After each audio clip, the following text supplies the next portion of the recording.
Hello et bienvenue sur Existence. Welcome back. Bienvenue pour ce nouvel épisode.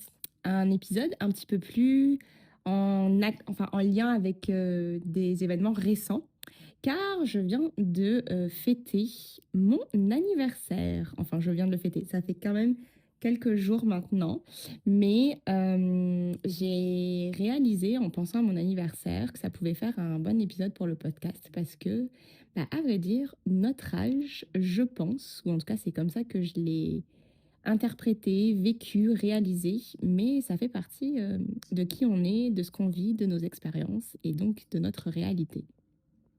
Donc c'est de ça que va parler aujourd'hui le sujet du jour. Et donc, j'ai fêté mes 33 ans. Et c'est notamment pour ça que j'ai renommé le podcast 33. Et j'ai fêté mon anniversaire à l'autre bout du monde, entourée d'inconnus. J'étais en voyage en Colombie. Je voyageais cette année notamment parce que j'avais un ami qui se mariait en Colombie et j'en ai profité pour faire des vacances là-bas. D'ailleurs, pour commencer, petit aparté, la Colombie est un pays que je recommande très fortement. J'ai adoré mes vacances là-bas et si jamais vous vous posez la question, est-ce que c'est un pays à visiter en tant que femme seule, parce que j'avoue que j'avais une certaine inquiétude de ce côté-là, je vous dis foncez, let's go, allez-y. Bref, parenthèse fermée. Fêter son anniversaire déjà en voyage, c'est franchement merveilleux. Euh, on y reviendra un petit peu plus tard, mais depuis quelques années, fêter mon anniversaire n'est pas nécessairement quelque chose que j'adore, ou en tout cas, j'y mets un poids un petit peu grand.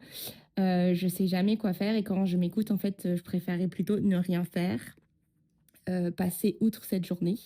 Et donc, quand j'ai une excuse pour ne rien organiser, c'est merveilleux. Et donc, cette année, mon excuse, c'était le voyage. Et c'était parfait. Et au final, j'ai passé une excellente journée entourée de nouvelles personnes que j'avais rencontrées, entourée quand même de mes amis parce que le mariage auquel je suis allée coïncidait avec un peu en fait la fête de mon anniversaire parce que le mariage était la journée d'avant. Et ils avaient organisé une journée plage, bateau, le jour de mon anniversaire. Donc c'était juste parfait pour en plus, mais même pas se préoccuper, se casser la tête de faire quoi que ce soit, parce que, entre guillemets, l'univers avait tout organisé pour moi. Euh, donc c'est ça.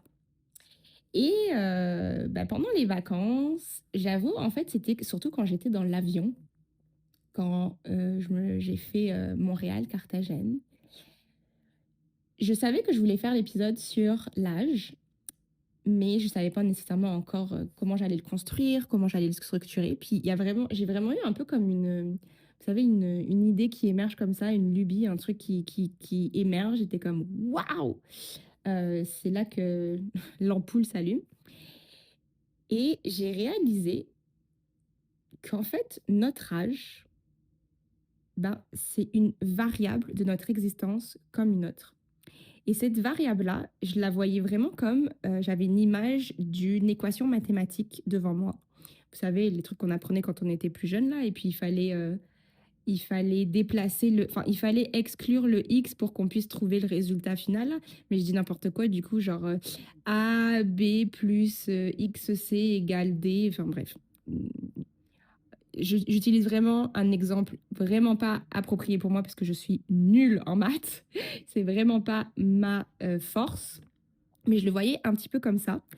Et que, en fait, en regardant toute cette équation, un peu le X nous représente nous, donc qui on est, notre existence, comment on veut peut-être se définir, et toutes les lettres qui s'en suivent, qu'on essaye de déplacer de l'autre côté, en fait, ce sont que des variables qui vont nous amener à ce résultat-là.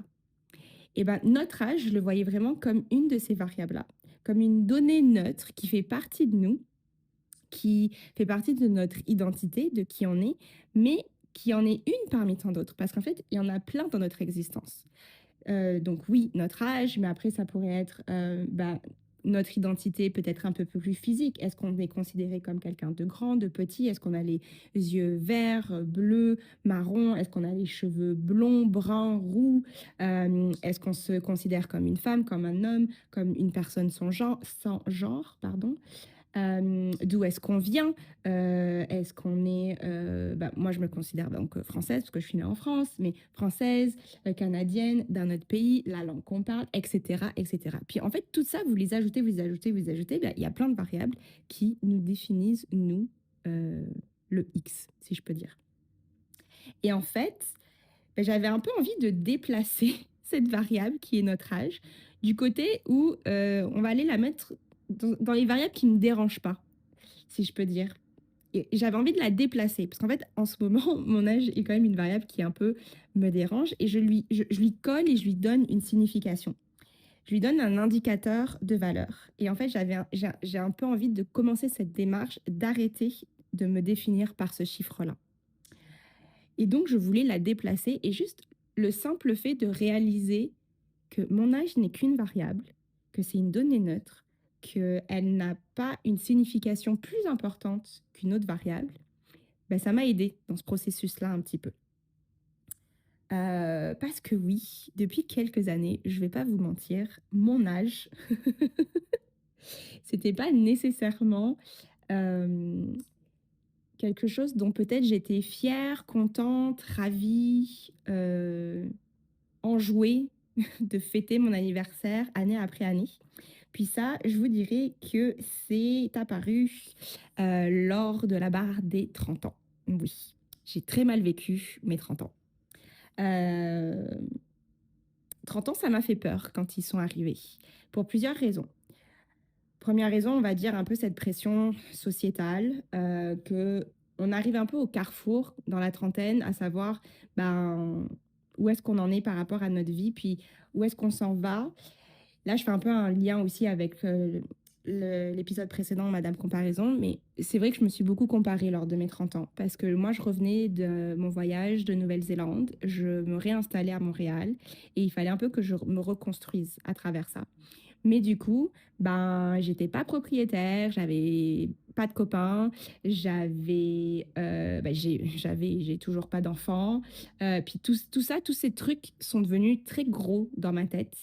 Et pour essayer de faire passer la pilule, je me suis dit, ah bah tiens, je vais fêter mes 30 ans en gros, en grand, je vais faire une grosse fête avec tous mes amis, un peu en mode comme quand on voit dans les films, puis de me dire que si je le fête et que je me vois entourée de toutes ces personnes-là que j'aime, etc., ben, ça fera passer un petit peu la pilule. Sauf que ça, c'est pas moi. Et ça ne me ressemble pas du tout. Je ne suis pas du tout une party girl. Je ne l'ai jamais été. Et je ne le serai probablement jamais. Mais j'ai voulu faire quelque chose qui, en fait, ne me ressemblait absolument pas. Et ça s'est avéré être un échec dans comment je l'ai ressenti. Déjà, il faut savoir que donc, je suis née en février. Et le mois de février, à Montréal, c'est pas vraiment le fun à fêter. C'est l'hiver, il fait très froid, il y a de la neige partout. C'est pas nécessairement le meilleur des mois. Donc souvent, les gens, ils veulent peut-être moins sortir, moins faire la fête, etc. Puis, ce que j'ai aussi réalisé, c'est que oui, j'ai plein d'amis, mais j'ai beaucoup d'amis de sphères différentes. Donc là, il fallait rassembler tout le monde, mais il n'y a pas vraiment tout le monde qui se connaissait. Bref, j'en ai fait tout un truc énorme dans ma tête en me disant, si je le fête en gros, en grand, en énorme, immense, je vais digérer la pilule de ces 30 ans qui arrivent. Et en fait, ça a eu tout l'effet inverse parce que je ne l'ai pas du tout digéré et j'ai pas du tout aimé comment j'ai fêté mon anniversaire et j'ai trouvé que c'était juste pas du tout à mon image. Et donc, depuis, donc ça va faire 3 ans maintenant, vu que je fête mes 33 ans, bah, mon anniversaire a toujours été un peu associé à ça, à cette barre de la trentaine que j'ai atteint et qu'en fait, je n'aime pas ou je n'assume pas vraiment parce que je ne suis peut-être pas rendue là où je pensais que je devais être pour mes 30 ans, et en tout cas pour ma trentaine. parce que oui, je suis toujours pas propriétaire d'un appartement ou peu importe ce que c'est. Je suis toujours pas en couple, donc il n'y a pas de perspective non plus à te dire que tu vas construire une famille et avoir des enfants. Donc il y a encore plein de choses que là, je me compare avec voilà, les gens autour de moi. Et tout ça, je l'ai pas. Et donc, fêter mon anniversaire, encore avoir un an de plus et être loin peut-être de tout ça, c'est toujours un peu une pilule, encore une fois, à digérer. Et le jour de mon anniversaire, c'est comme, ah oui, trop bien, je reçois plein de messages, les gens pensent à moi, trop chouette. Mais j'aimerais bien que ça se finisse vite, vite. Et j'ai hâte, en fait, que la journée passe et comme, whoop, on passe à autre chose. Et je le vois bien parce que je suis rentrée de mon voyage et j'ai commencé à revoir, donc voilà, ma famille qui est là, parce que mon frère et ma soeur vivent aussi à Montréal, mes amis et tout. Puis tout le monde est comme, ah bah alors, est-ce que tu vas faire quelque chose pour ton anniversaire maintenant que t'es rentrée, gna gna. Et moi, dans ma tête, c'est comme, ah bah non, les gars, les amis, c'est fini. Mon anniversaire, c'était en Colombie. Là, maintenant, on est en mars, c'est passé. Finito. Le but, c'était de ne pas le fêter. Et donc, je vois bien que j'aime pas nécessairement, voilà, fêter mon anniversaire depuis ce moment-là. Puis donc, cette année, j'ai fêté 33. 33, qui est traditionnellement associé quand même à l'âge du Christ. Là, je vais faire une petite aparté, entre guillemets, chrétienne et un peu numérologique. Vous allez me voir venir. Mais donc, 33, qui symboliquement représente l'âge de maturité, de l'accomplissement, on va dire un peu de cette bascule-là. Et en faisant ces recherches-là, j'étais comme, ah bah, peut-être peut-être qu'au final, oui, je viens d'avoir 33, puis c'est ça aussi qui, qui va m'amener à me dire, ah bah ça y est, je mûris et je ne veux plus que mon âge soit un sujet qui m'embête ou pour lequel je ne suis pas encore ou toujours à l'aise avec ça. Puis en plus, 33, donc là c'est aspect numérologique, donc c'est quand on fait l'addition des chiffres, 3 plus 3 est égal à 6. Et c'est drôle parce que j'ai fait le lien en me disant, ah c'est drôle, c'est le 6, parce que le 6, c'est aussi mon année personnelle. Donc là, vous allez me dire, c'est quoi ça, Jade, l'année personnelle? Donc en numérologie, chaque année, on a un chiffre qui nous est associé. Et si jamais vous voulez savoir quel est votre chiffre, vous prenez le jour et le mois de votre date de naissance et vous additionnez avec l'année en cours. Donc, je vais prendre mon exemple. Donc, je suis née le 21 février. Donc, c'est 2 plus 1 plus 2. Puis là, on additionne aussi 2026. Donc, plus 2, 0, 2 et 6. Le tout, moi, j'arrive à 15. Et donc, 5 plus 1 égale 6. Et là, vous allez trouver votre année personnelle. Et donc, je trouvais ça drôle de voir que mon année personnelle était aussi le même chiffre que mon âge. J'aime bien, voilà, faire des petits liens, où est-ce que je peux en faire. Et en plus, dernier petit, petit signe, mais cet épisode est l'épisode 3. Donc là, j'étais comme, ah, entre le 3 et le 6, il y a plein de choses. Donc, je ne sais pas si c'est la maturité, mais je refais encore une aparté, désolée. Mais le 3 en plus est le chiffre associé à la créativité, la communication, l'expression de soi, etc. Donc là, j'étais comme, waouh, c'est trop en lien avec le podcast, avec ce que j'ai envie de découvrir ou en tout cas d'explorer cette année, ma créativité à travers un podcast, j'ai d'autres projets en tête, etc. Mais voilà. Et c'est genre, ah bah, je sais pas, ça fait un peu du sens tout ça. Et, euh, et je m'en vais où avec tout ça? C'est une très bonne question. Et en fait, c'est ça, je suis revenue de mon voyage, j'ai fêté mes 33 ans et je me suis dit, bah non, 33, c'est bien. 33, c'est pas si mal. Et même si oui, je suis une femme et que on pense à notre fécondité, on pense voilà à cette sensation que il y a un peu une horloge, pas un peu parce qu'elle est quand même présente, mais cette horloge interne en tant que femme qu'on vit parce que le corps change, le corps se modifie et puis on sait qu'on n'a pas nécessairement les mêmes caractéristique qu'un homme, si je peux dire. Et quand je dis ça, c'est que nous, on a une fécondité qui n'est pas illimitée comme les hommes. Euh, Ça fait travailler. Et je pense que c'est ça qui, qui m'a amené depuis l'âge de mes 30 ans à beaucoup porter attention à mon âge, ou en tout cas beaucoup plus qu'à ma vingtaine. Quand je parle du corps, c'est aussi le corps physique, mais c'est sûr qu'à un certain moment, faut pas non plus se leurrer. Notre corps, il change à travers le temps, à travers les années, et on n'a peut-être pas la même énergie, la même récupération que quand on était plus jeune. Et donc, nos priorités, elles sont pas aussi au même endroit. Je le vois bien au fur et à mesure avec le temps, que ce soit moi-même ou avec même mes amis, on n'a plus nécessairement envie de sortir comme avant. Quand on se couche tôt et qu'on a une bonne nuit de sommeil, on est content. Quand on fait la fête et qu'on dort moins, on récupère pas de la même manière. Donc, il y a cette sensation aussi dans le fait de grandir, je vais dire, et non pas vieillir. Des fois, j'aime bien changer les mots aussi, comme ça m'arrange. Mais il y a ça qui nous incombe un petit peu aussi, de se dire, on n'est plus aussi jeune qu'avant. Mais dans dans ce grandissement, il y a aussi des prises de conscience. Puis dans ma trentaine, j'ai beaucoup plus de recul, j'ai beaucoup plus d'assurance, j'ai moins cette envie de plaire. Enfin, je sais pas si c'est de plaire à tout le monde, mais en fait, je pense beaucoup plus à moi et à ce qui me convient moi, avant tout, avant de faire quoi que ce soit. Et ça, franchement, c'est quand même aussi très libérateur. Et ça fait du bien. C'est très serein, très apaisant de se dire non, mais si j'ai envie de faire quelque chose, je le fais. Si j'ai pas envie, je le fais pas. Et c'est pas grave. Donc, au final, notre âge est quand même aussi quelque chose qui nous permet d'évoluer et non pas de décliner. Un autre aspect que je voulais aussi mettre en valeur, parce que quand je réfléchissais à mon âge,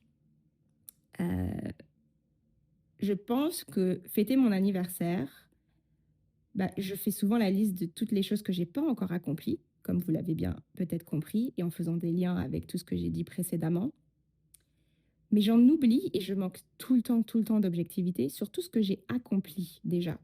Et donc, du haut de mes 33 ans, j'en ai fait des choses quand même. Mais ça, je ne le célèbre pas, encore une fois. On fait encore des liens avec l'épisode Madame Comparaison. Mais c'est vrai que des fois, quand mon anniversaire arrive et approche, je me dis, mais pense aussi, hey, réalise tout ce que tu as fait.